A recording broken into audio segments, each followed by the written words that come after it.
16절 말씀입니다. 여호와의 영광이 신의 산 위에 머무르고 구름이 엿새 동안 산을 가리더니 일곱째 날에 여호와께서 구름 가운데서 모세를 부르시니라. 산 위에 여호와의 영광이 이스라엘 자손의 눈에 맹렬한 불같이 보였고, 자, 하나님의 영광을 이스라엘 백성들이 볼 수 있었습니까? 없었습니까? 이 절에 의하면 볼 수 있었습니까? 없었습니까? 자, 다시 보겠습니다. 17절.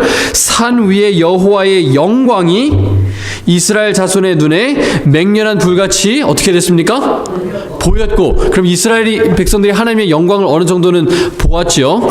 네. 18절입니다. 모세는 구름 속으로 들어가서 산 위에 올랐으며 모세가 40일 40야를 산에 있으니라. 며칠을 산에 있었다고요?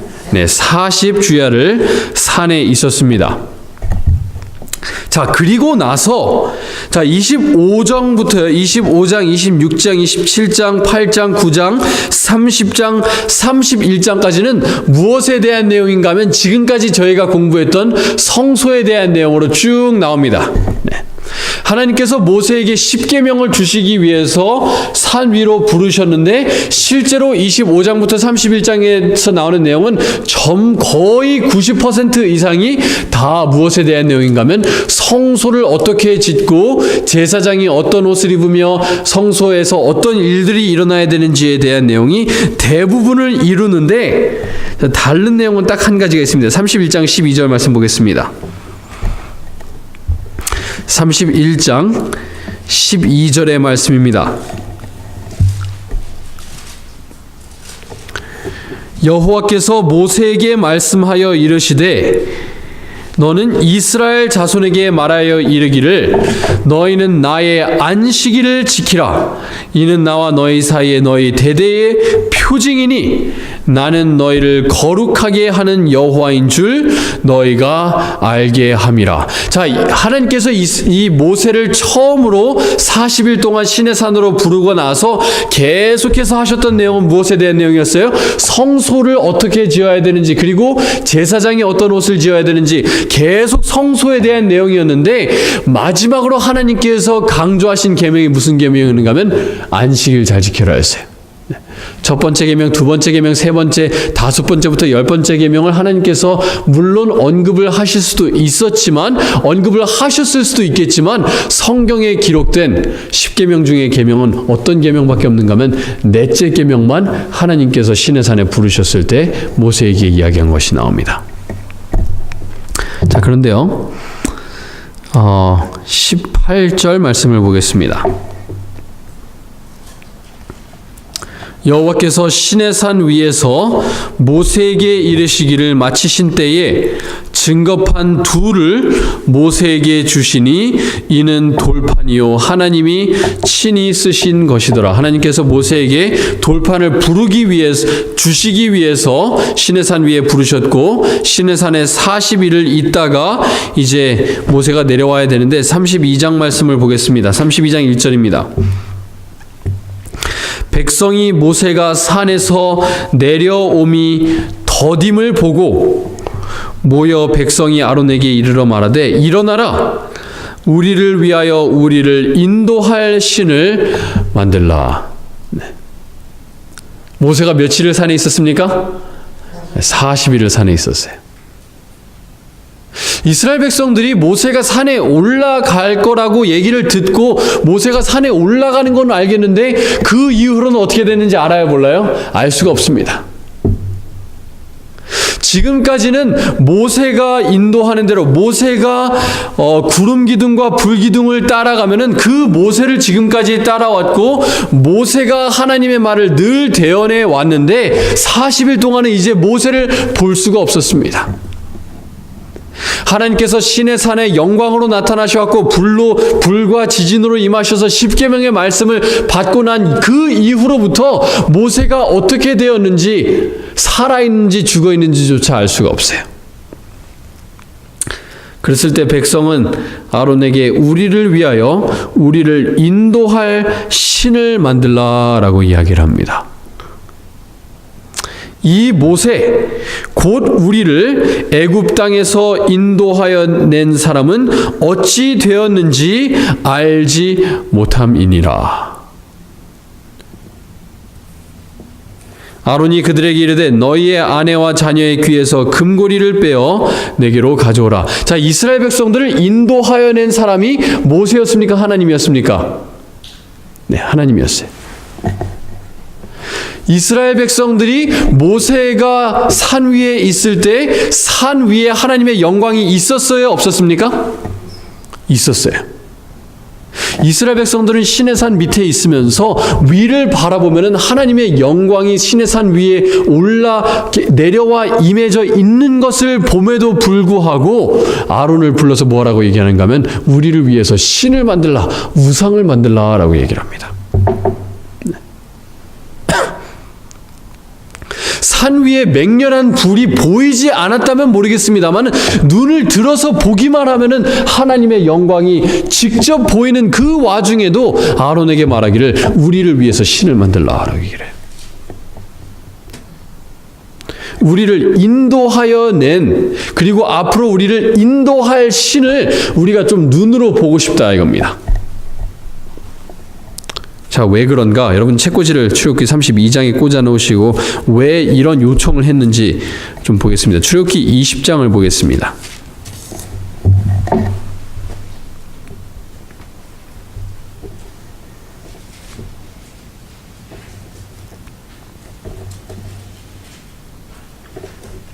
출애굽기 20장 4절 말씀입니다.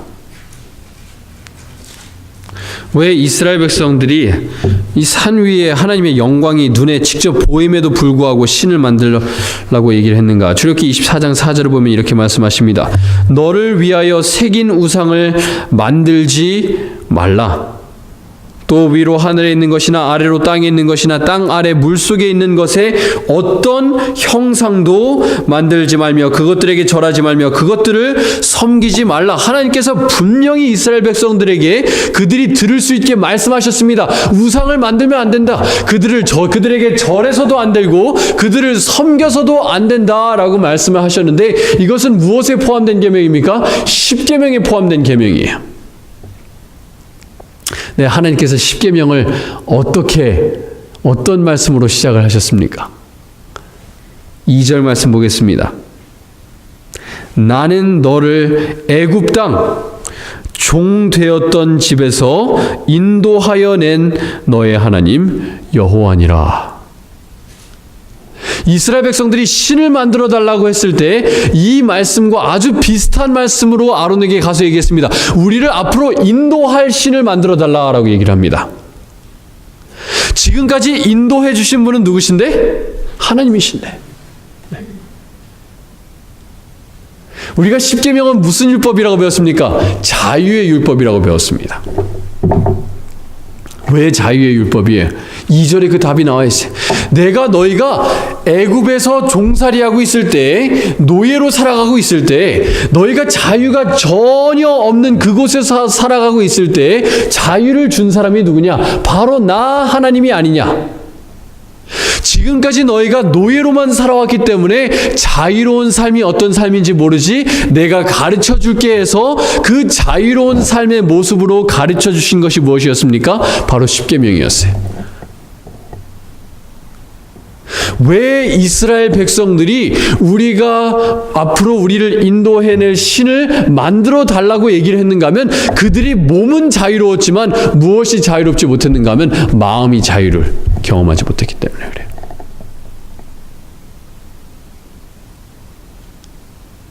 십계명에 하나님께서 분명히 말씀하셨습니다. 지금까지 너희는 노예로 살아왔지?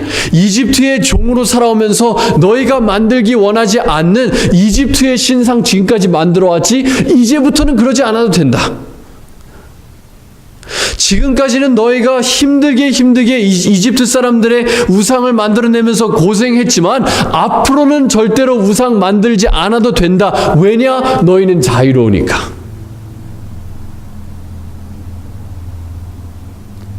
너희가 물질의 속박에서 이제는 자유로울 수 있다. 우상의 속박에서 자유로울 수 있다.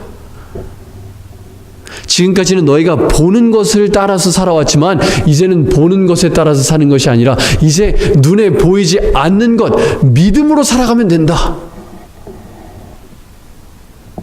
근데 이스라엘 백성들은 몸은 자유로워졌는데 마음이 아직 자유를 경험하지 못한 거예요. 몸은 이집트를 떠나와 있지만 마음은 아직도 이집트의 노예인 것입니다. 성도 여러분, 우리도 혹시 그렇게 사는지 모르겠어요. 침례를 받고 나서 내가 몸은 교회에 있지만 경건의 모양은 있지만 아직 내 삶이, 내 마음이 세상을 더 사랑하고 세상의 원칙대로 살아가고 있다면 이스라엘 백성들의 모습과 닮아 있는 것이 아닌지 모르겠습니다. 자, 다시 출애굽기 32장으로 돌아가겠습니다.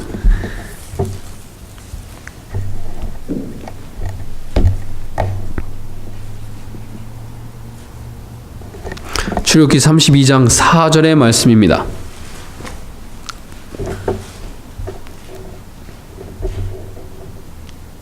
아론이 그들의 손에서 금고리를 받아 부어서 조각칼로 새겨 송아지 형상을 만드니 그들이 말하되 이스라엘아 이는 너희를 애굽 땅에서 인도하여 낸 너희의 신이로다 하는지라.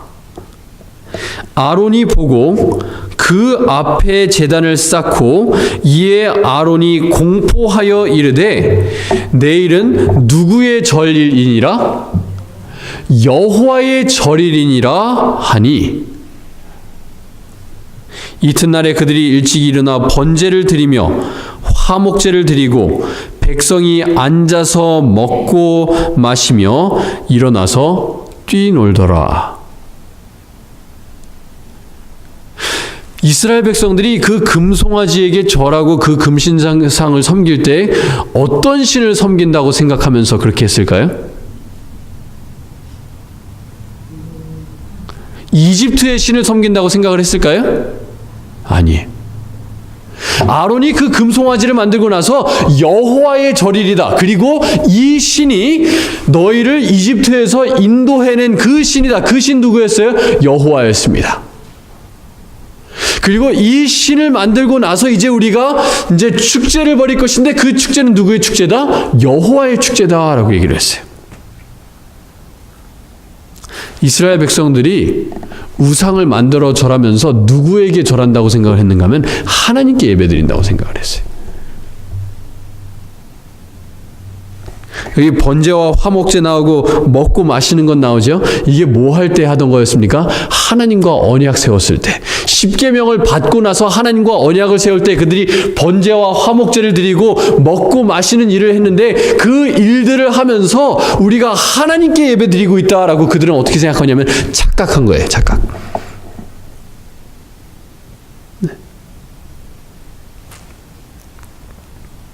아주 비슷한 이야기가요. 열왕기상에 나옵니다. 열왕기상 12장 말씀을 보겠습니다.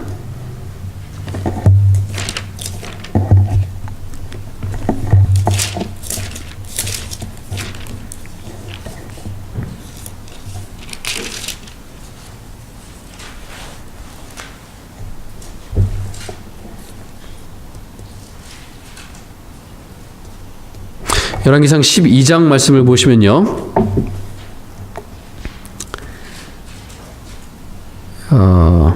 25절부터 저희가 보겠습니다. 이 25절부터 보시면은 어떤 이야기가 나오는가 하면은 솔로몬이 죽고 나서 그의 아들 르호보암이 왕이 되었는데요. 그에게 반역을 일으킨 사람이 바로 여로보암이라는 사람이었습니다. 그래서 나라가 둘로 나눠지게 되죠. 그래서 북방 이스라엘과 남방 유다로 나뉘게 되는데 성전은 어디 있었습니까? 남방 유다에 있었습니까? 북방 이스라엘에 있었습니까? 네, 남방 유다에 있었어요. 네. 그래서 이제 반역을 일으키고 나간 사람이 여로보암이었는데 여로보암이 살고 있는 북부 이스라엘은 하나님의 성전이 있어요, 없어요? 없어요.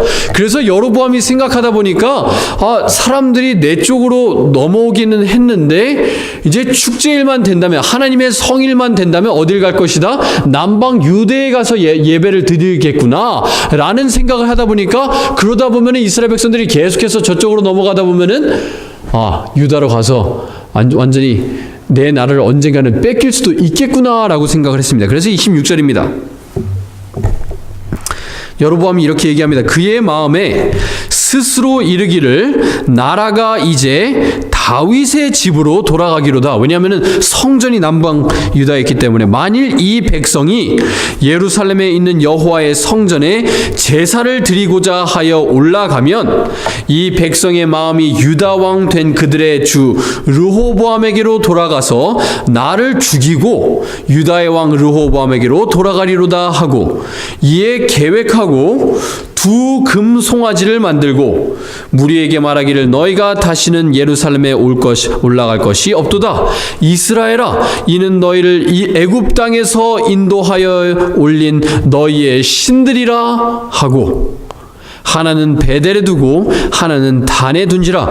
이 일이 죄가 되었으니 이는 백성들이 단까지 가서 그 하나에게 경배함이더라. 그가 또 산당들을 짓고 레위 자손 아닌 보통 백성으로 제사장을 삼고 8째 달 곧 그 달 15째 날로 절기를 정하여 유다의 절기와 비슷하게 하고 제단에 올라가되 베델에서 그와 같이 행하여 그가 만든 송아지에게 제사를 드렸으며 그가 지은 산당의 제사장은 베델에서 세웠더라. 그가 자기 마음대로 정한 달, 곧 8째 달 15째 날로 이스라엘 자손을 위하여 절기로 정하고 베델에 쌓은 제단에 올라가서 분향하였더라. 출애굽기 32장에서 일어나고 있는 일들이 복사 갖다 붙이기로 완전히 있는 그대로 다시 일어나고 있습니다. 출애굽기 32장에서도 금송아지를 세웠고, 거기서도 여호와의 절일이라고 자기가 마음대로 정하고, 거기서도 자기 마음대로 제사를 지내고 있는 모습이 나오는데 똑같은 일들이 나오고 있어요. 그리고 이스라엘 백성들이 남방 유대의 예루살렘에 가지 않고 베델과 단에서 예배 드리면서 그들은 누구에게 예배 드린다고 생각하고 있어요? 하나님에게 예배 드린다고 생각하고 있습니다. 그들은 진심으로 정말 나는 하나님께 예배드린다고 생각을 하고 있어요. 하나님을 상징할 만한 동물로 소보다 더 적합한 동물이 없다고 생각할 수도 있어요. 소는 튼튼하지요, 힘세지요. 얼마나 부지런합니까? 부지런하신 하나님, 강하신 하나님을 나타내기에 소보다 좋은 짐승이 없다고 생각했을 수도 있어요. 그래서 우리는 다른 신을 섬기는 것이 아니라 하나님을 섬기는 것이다.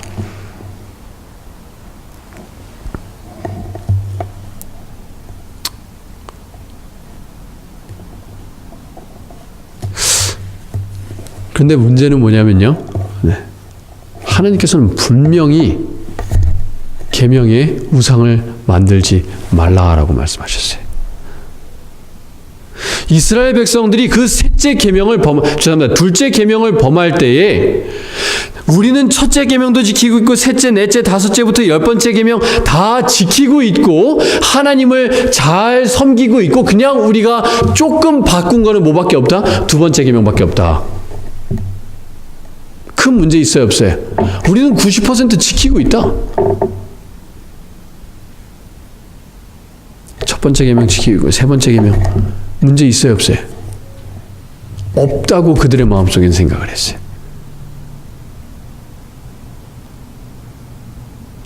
이스라엘 백성들의 신앙의 문제점은 무엇이었는가 하면 자기네들이 원하는 것만 골라서 지켰던 것이 문제였습니다.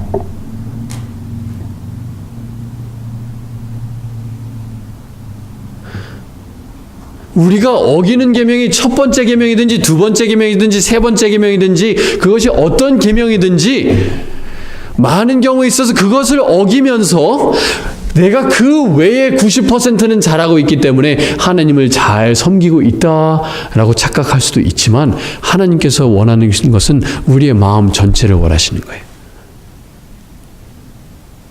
그냥 내가 지키기 쉬운 것, 내가 지키고 싶은 것만 고르면서 하나님을 섬길 수는 없는 거예요.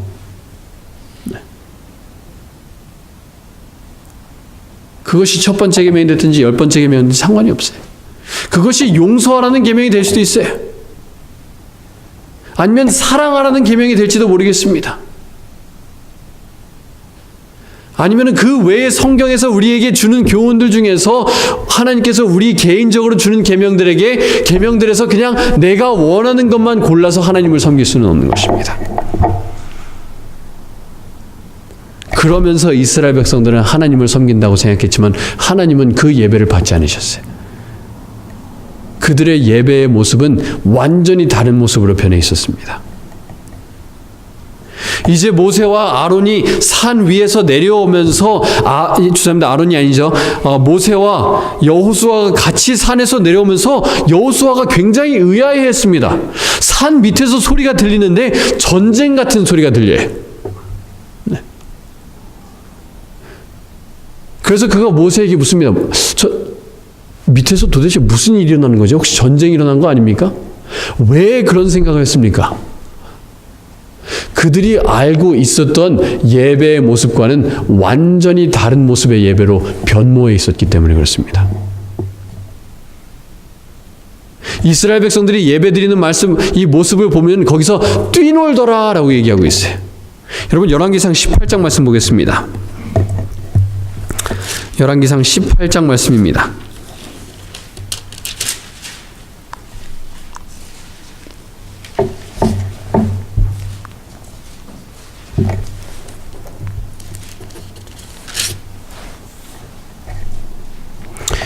열왕기상 18장 26절 말씀입니다. 여기선 갈멜산에서 엘리야와 바알 선지자들이 대결하는 장면이 나와 있는데요. 열왕기상 18장 26절입니다. 그들이 바알 선지자들이 받은 송아지를 가져다가 잡고 아침부터 낮까지 바알의 이름을 불러 이르되 바알이여 우리에게 응답하소서 하나 아무 소리도 없고 아무 응답하는 자도 없으므로 그들이 그 쌓은 제단 주위에서 무엇하더라? 뛰놀더라. 출애굽기 32장에서도 마찬가지로 그 사람들 뭐 했습니까? 뛰놀면서 기쁘게 예배드렸어요. 네. 원어를 보시면 출애굽기 32장에 뛰논다는 단어는 웃었다예요. 웃었다. 네. 기쁘게 웃었어요. 이스라엘 백성들이. 그들이 예배드리면서 마음속에 감동도 있었고 기쁨도 있었어요. 막 반짝반짝 뛰놀면서 막 너무너무 신나고 광란의 예배를 드렸습니다마는 그 모습은 여호수아 40일 동안 하나님과 같이 있었던 모세와 같이 내려오는 여호수아에게는 너무나 낯설었어요. 이스라엘 백성들이 처음부터 뛰놀지는 않았을 수도 있어요. 근데 예배를 드리면 드릴수록 그들의 예배의 모습이 어떻게 돼요? 변질되어 가는 거예요. 그리고 무슨 예배를 닮아가는가 하면 애굽의 예배를 조금씩 닮아간 거예요. 우리 교회도 보면요, 많은 경우에 있어서 세상의 예배, 세상의 쇼와 닮아가는 예배들이 이 기독교 안에 많이 들어오는 걸 볼 수가 있어요. 그리고 그런 예배들이 우리 재림교회 안에 들어오는 것도 많이 볼 수 있어요. 애굽의 예배를 그리워하면서 세상의 예배를 그리워하면서 우리의 예배의 모습이 쇼가 되어가고 엔터테인먼트가 되어가고 그저 내 마음을 뛰놀게 하게끔 하기 위한, 내 마음을 흥분하게끔 하기 위한 예배를 드리면서 기분은 좋을까 안 좋을까요? 좋아요. 얼마나 흥분되는지 모릅니다. 하지만 그 예배 속에는 하나님은 없었습니다. 바알 선지자들이 송아지 앞에서 뛰놀았을 때, 이스라엘 백성들이 그들이 만든 금송아지 앞에서 뛰놀았을 때, 그들이 먹고 마시고 화목제물과 번제를 하나님 앞에 드린다고 생각하면서 그 외의 모든 것들은 다 구색을 맞추어 놓고 경건의 모양은 다 갖추어 놓았을 수 있어도 그들의 예배의 모습이 변하는 걸 바꿀 수는 없었어요. 왜 그랬습니까? 자기네들이 지키고 싶은 것만 지켰기 때문에 그렇습니다. 자기네들에게 편한 것만 골라서 지켰기 때문에 그런 것입니다. 자, 다시 출애굽기 32장 말씀 돌아오겠습니다.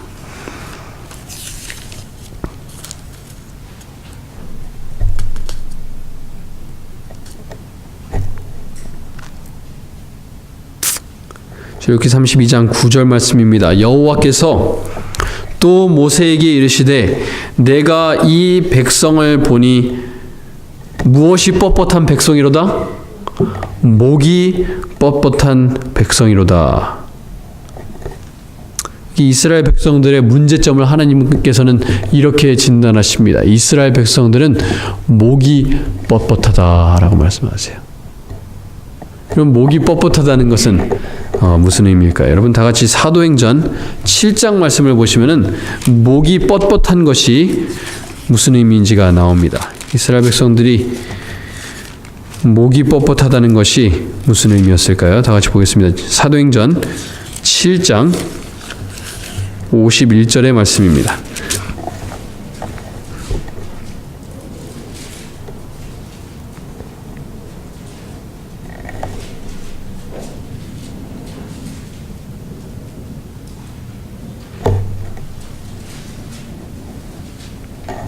사도행전 7장 51절입니다. 목이 곧고 마음과 귀에 할례를 받지 못한 사람들아, 목이 곧은 사람들, 목이 뻣뻣한 사람들에게 말씀하십니다. 너희도 너희 조상과 같이 항상 누구를 거스르는도다? 성령을 거스르는도다. 목이 뻣뻣하다는 얘기는 성령의 음성에 순종하지 않는 것입니다. 성령의 음성에 순종을 하더라도 자기에게 편리한 것만 듣는 사람입니다. 성령을 거스르고 또 목이 곧은 것은 무엇을 의미하는가 한 말씀만 더 저희가 더 보고 이 시간 마치도록 하겠습니다. 예레미야 17장 23절의 말씀입니다. 예레미야 17장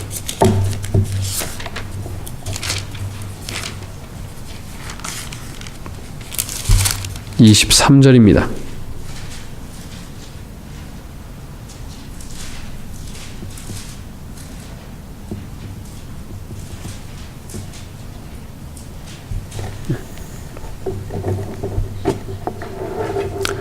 이렇게 말씀하십니다. 그들은 순종하지 아니하며 귀를 기울이지 아니하며 그 목을 곧게 하여 듣지 아니하며 교훈을 받지 아니하였느니라.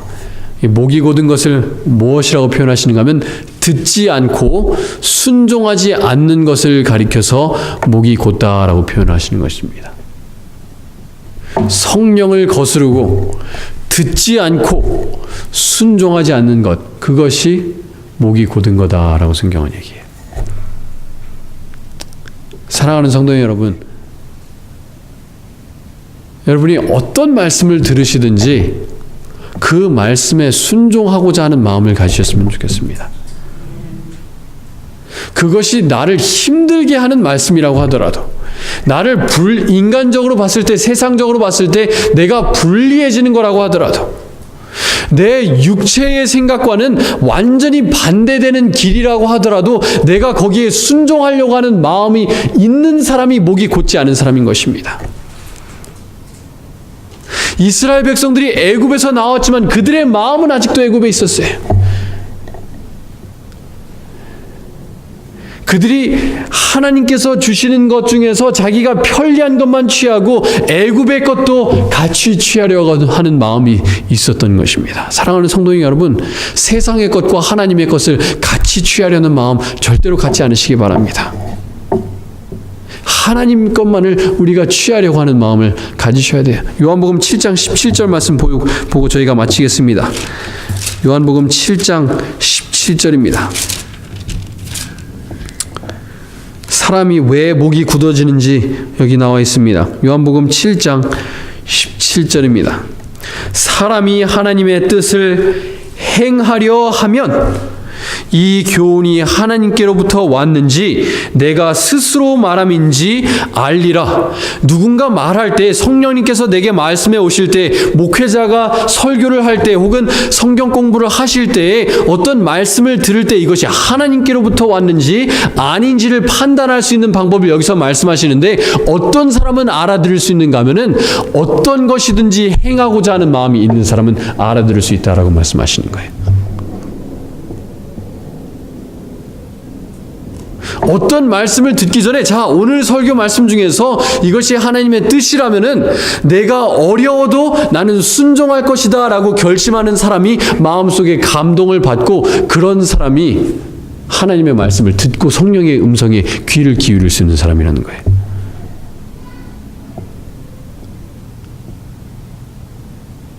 여러분, 골라서는 안 돼요.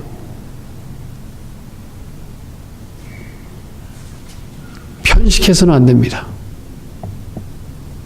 하나님의 말씀을 받아들이되, 하나님의 말씀에 순종하되, 나를 힘들게 하는 그 말씀, 내게 쉽지 않은 그 말씀, 내게 세상적으로 불리한 그 말씀을 순종하려고 하는 마음이 있는 자에게 성령의 음성이 들리고 성령의 말씀에 순종할 수 있는 것입니다.